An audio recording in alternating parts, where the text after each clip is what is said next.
Folic acid deficiency એટલે કે folic એસિડની ઉણપતા.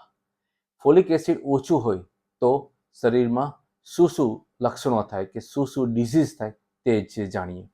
આપણે જેમ વાત કરીએ એમ પ્રેગ્નન્સી પ્લાન કરતા કપલ લોકોએ ફોલિક એસિડ ખાસ લેવું જોઈએ, જેથી બાળકમાં બર્થ ડિફેક્ટ, હિમોગ્લોબિન લેવલ અને ટિશ્યુ હિલિંગ રિજનરેશનમાં એનો ખાસ રોલ છે. ઇન જનરલ વાત કરીએ તો અગર જો ફોલિક એસિડ લેવલ ઓછું હોય તો થાક લાગવું, ચાંદા પડવા, ડિપ્રેશન ફીલ થવું, યાદશક્તિ ઓછી થવી તેમજ કેન્સર જેવા રોગ પણ થઈ શકે છે. ફોલિક એસિડ વિથ B6 અને B12 જોડે આપણા શરીરમાં હોમોસિસ્ટિન લેવલ મેન્ટેન રાખે છે. જો મેન્ટેન ના રહે તો આપણી હાર્ટને લગતી વેસલ્સ છે કે મગજને જોડતી વેસલ્સ છે તે બધામાં ક્લોટ્સ થઈને આપણને હાર્ટ એટેક કે સ્ટ્રોક જેવી ગંભીર બીમારી પણ થઈ શકે.